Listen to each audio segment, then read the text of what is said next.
Hello again. It has literally been half of a second since I recorded the last video. So here we go. I hope my voice lasts. At 6 a.m. on the big day, reporters hassled Bayard Rustin, wanting to know where the marchers were. He looked down at his yellow legal pad and assured them, "Gentlemen, everything is going exactly according to plan." The aide next to him could see that the paper was blank. It was still dark when the first bus came. 38 high-energy students from Mississippi got off. Trains started arriving at 7:25. One of them had 800 teenagers on board.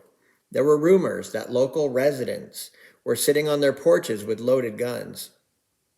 "People were afraid," said one witness. "We didn't know what we would meet." In fact, many residents had left the city, fearing riots. Fewer than half of the government workers in the city showed up to their jobs that Wednesday. By mid-morning, a train was pulling into Union Station every 10 minutes. Every hour, 100 buses passed through the Baltimore Harbor Tunnel on the way to D.C. Chatting quietly, throngs of people surged toward the Washington Monument. They picked up signs and programs that listed the speakers. They bought buttons that said, "I was there." As the crowd around the monument grew larger, a program of music began. At 10, Joan Baez crooned, "Oh, freedom," and "All my trials will soon be over." The most popular protest singer of the day were on hand. Odetta, Josh White, Bob Dylan, and Peter, Paul, and Mary. The songs were also approved in advance by Rustin. All were peaceful folk music ballads about courage. Peter, Paul, and Mary sang "Blow It in the Wind" and If I Had a Hammer. One famous African-American entertainer, Josephine Baker, had flown in from France. She told everyone, "You can't go wrong, the world is behind you." The first black airline stewardess took the microphone. It was Ruth Carroll Taylor, who, in 1957, as part of her training, had learned not to respond to racist insults. She urged everyone to shout "freedom" over and over so it could be heard all over the world. Glamorous singer Lena Horne later shouted the same word, stretching it out over 5 seconds. A young witness responded, "Where there had been tension before I got on the bus, the busyness in my body settled. I became so peaceful, people were crying."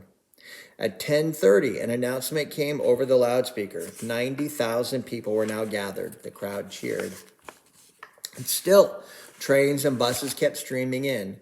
A caravan of 450 buses arrived from Harlem. Other buses came from Chicago, Baltimore, Boston, Detroit, and Birmingham, all the major cities in the United States. Los Angeles is a major city too, probably the best city in the world, but I didn't hear its name, so they were probably there though. Some small towns sent a single bus. In all, more than 2,000 buses, 40 trains, 10 chartered planes, and countless cars were en route to Washington. Baseball hero Jackie Robinson was there with his family, as well as Rosa Parks and other heroes of the civil rights movement. At one point, 10,000 more people were arriving every 10 to 15 minutes. The green of the mall's lawn was vanishing under the feet of a massive crowd. Everyone was friendly, sharing, caring, singing, and laughing, a 13-year-old remembered. Estimates vary, but most put the final count at an astounding 250 to 300,000 people. It was about 70% black and 30% white. That meant about 75,000 white marchers were there. The march leaders were glad about that. One 15-year-old marcher said, "I was so happy to see that in the white people that they could listen and take in and respect and believe in the words of a black person. I had never seen anything like that." Another person said, "I was awestruck by the multicolored faces of the marchers, their dedication, their sincerity, their somberness, and their unspoken resolve to make a difference." At 11:30, the 10 leaders of the march were to walk at the head of the crowd to the Lincoln Memorial. But as the time drew near, the leaders were nowhere to be seen. They were stuck in meetings on Capitol Hill. Eager marchers did not want to wait, so they started off early, led by a high school marching band in bright yellow jackets. Rustin almost panicked. He tried to hold people back without success. Quickly, the civil rights leaders were rushed to the scene. Aides made a break in the crowd for the leaders so they could pose as if they were at the very front. Roy Wilkins of the NAACP looked around at the sea of people and said, "This is the king of all marches." The marchers headed down Constitution and Independence Avenues toward the Lincoln Memorial 1 mile away. Constitution Avenue is awash with a human river, a marcher named Edward Morgan said when describing the scene later, with signs for freedom now bobbing like sailboats above the marchers' heads. This was not a parade. The crowd did not march in straight lines, and few people watched from the sidelines.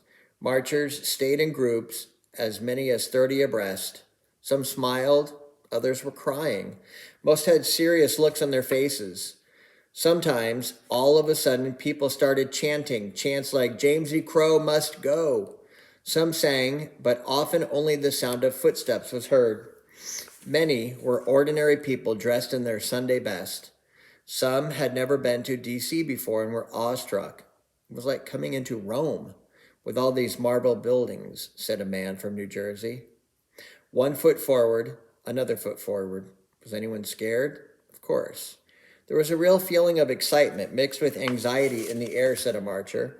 There was a feeling that anything could happen to you at any time. But there was no violence. All police had to do was help people find their lost friends and direct vehicles to parking places.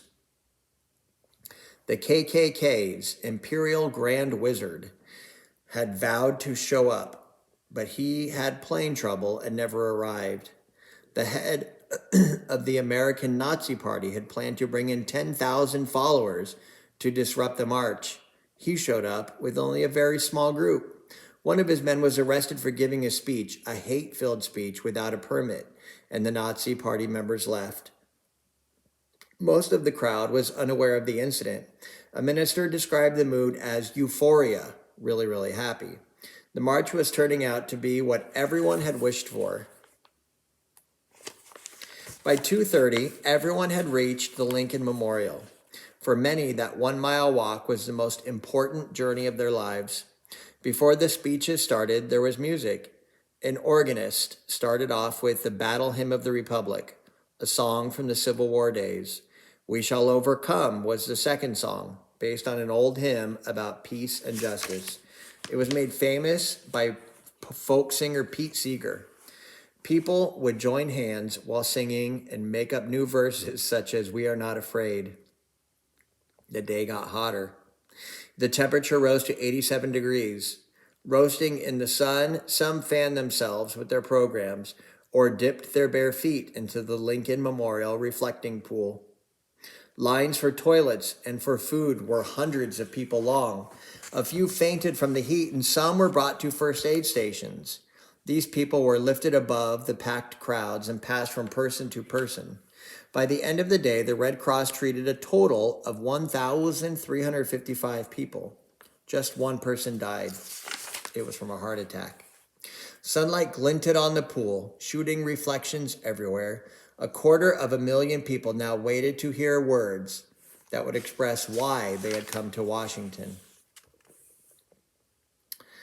Against the white marble background of the Lincoln Memorial, speakers addressed the crowd. Philip Randolph spoke first.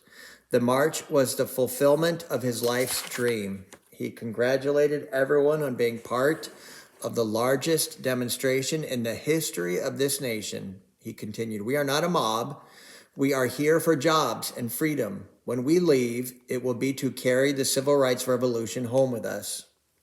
After Randolph finished, over 100 members of Congress took their seats on the front steps. Right away, the marchers chanted, "Pass the bill, pass the bill." The importance of JFK's Civil Rights Bill was echoed in other speeches. Roy Wilkins stated that everyone at the march, as well as millions of other Americans, could not understand why the government seemed powerless to prevent the physical abuse of its citizens within its own borders. Laws had to protect black people, civil rights laws. One particular speaker worried the organizers. His name was John Lewis, who just happened to pass away last year. His name was John Lewis. At 23, he was the youngest speaker. The speech he first planned to use refused to support JFK's bill because he felt it was a case of too little, too late. It had no protection against police brutality. For example, one line in Lewis's speech was, "To those who have said, 'Be patient and wait,' we must say that patience is a dirty and nasty word." John Lewis wanted change fast. He was the leader of the Student Nonviolent Coordinating Committee and had taken part in many sit-ins and protests. Afraid that his speech would spark a riot, some other speakers said they would not appear unless Lewis made changes. Randolph had persuaded Lewis to tone down his words. The night before the speech, Lewis rewrote his speech in his hotel room. Less than an hour before he came before the crowd, he was still working on it in a janitor's closet underneath the Lincoln statue.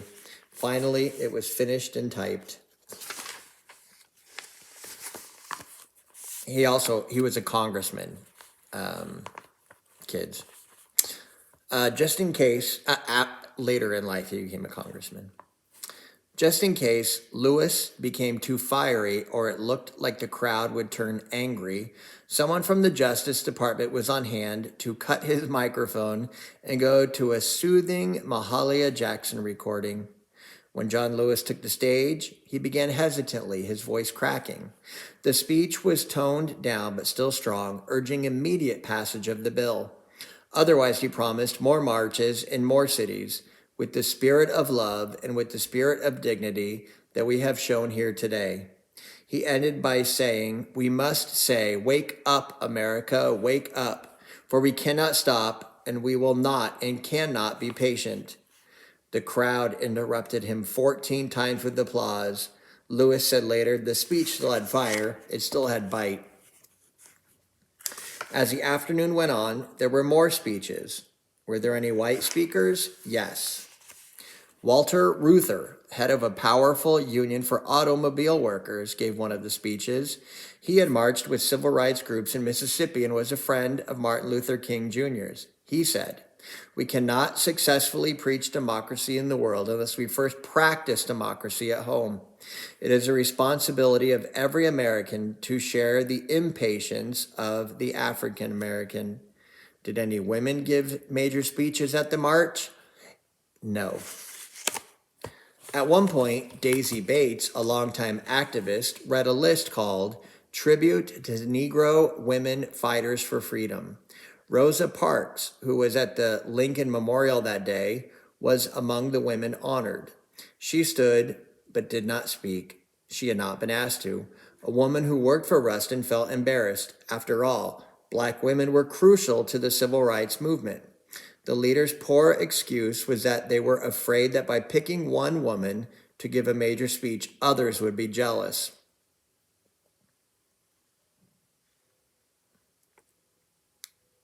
Not a good reason. The final speech of the day, the keynote, was from 34-year-old Martin Luther King Jr. He was such a great speaker that no one wanted to follow him. He had learned from his father, a famous preacher.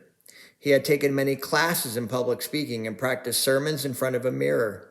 In 1963 alone, he made more than 350 speeches all over the United States. But now his speech was being televised to a national audience, and he was under pressure. How could he sum up this historic day? King had been working all night. Now the final typed speech was in front of him. At 3:30, Randolph introduced King as the moral leader of our nation. The applause went on for a full minute.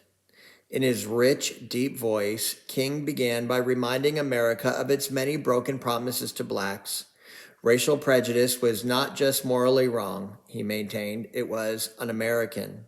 He understood black people's anger, most of all those who had been beaten or jailed for standing up for their rights. Still, he encouraged nonviolence and a spirit of love for one's enemies. The crowd gave him their full attention.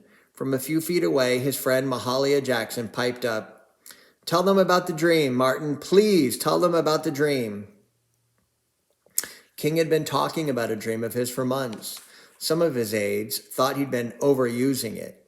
Now he turned over his text and began to speak from the heart. "I have a dream," he declared. He began to describe a future where blacks and whites lived together in peace. His dream was a bold one, but not a fantasy. He wanted people to see it as real and true. The more he repeated, "I have a dream," the more powerful it grew.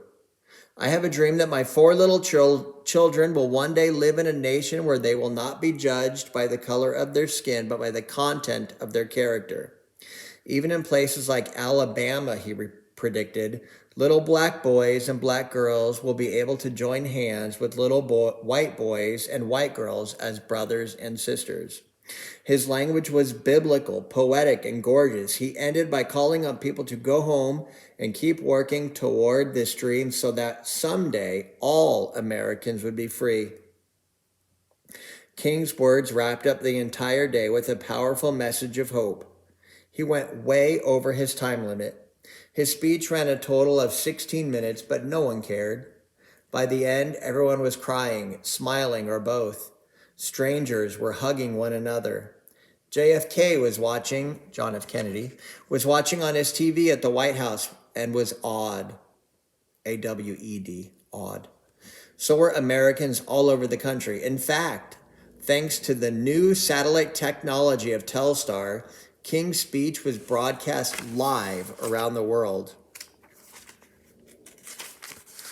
Some thought his speech was not demanding enough. It was too nice. Others were outraged by his vision of blacks and whites living together as equals. John Williams, a representative of Mississippi, later called King the most notorious gangster of our generation. Seriously. But most thought the speech was a masterpiece, one that ranked alongside Lincoln's Gettysburg Address in expressing the best hopes of America. "By now, everybody was all used up," said Mahalia Jackson. After King's speech, Randolph was weeping, calling this the most glorious and beautiful day of his life. He was too speechless to give concluding remarks, so Bayard Rustin got his chance to speak. He presented a list of 10 basic ways to desegregate all areas of American life.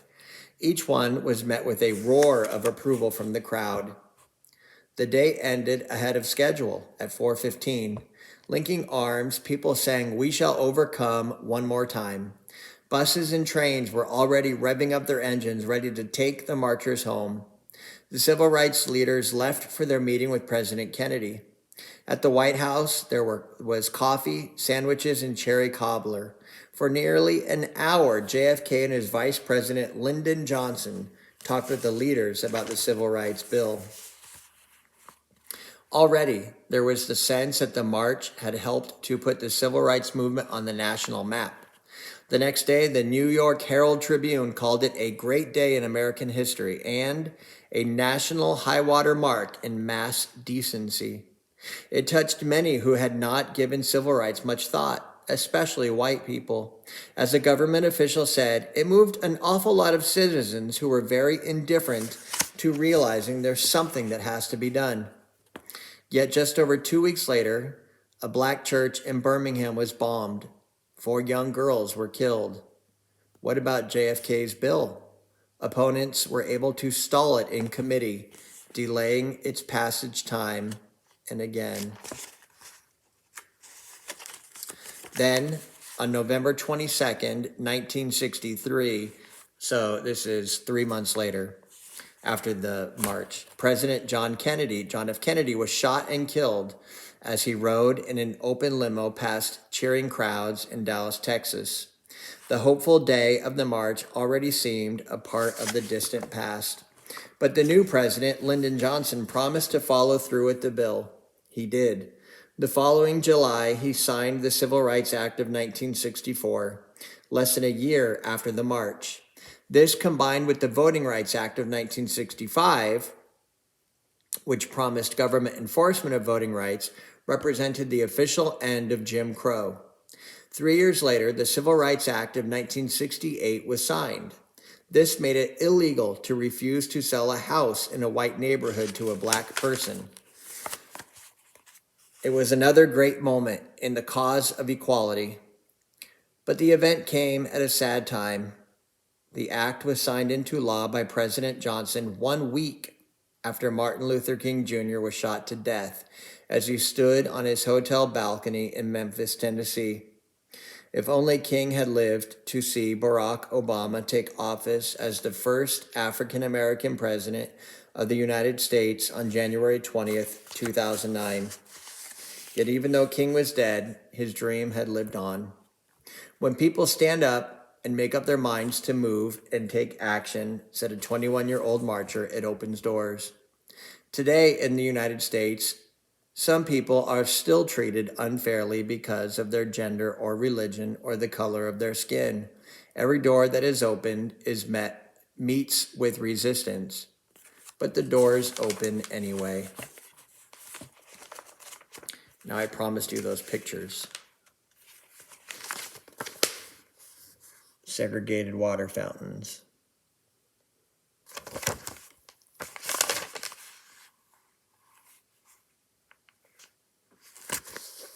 All black classroom. All white classroom.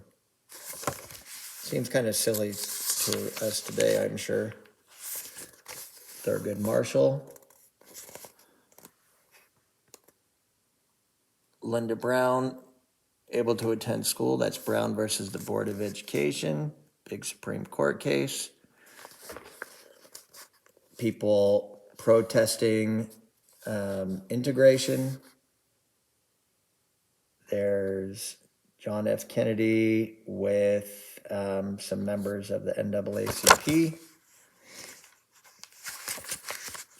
National Association for the Advancement of Colored People, as we found out in another book. Some people getting hit with the fire hose. Remember how powerful those hoses are, can lift up people and slam them into the ground or buildings. The late John Lewis, right here at the Freedom March. I suppose you can read at the bottom. Better than I can read backward.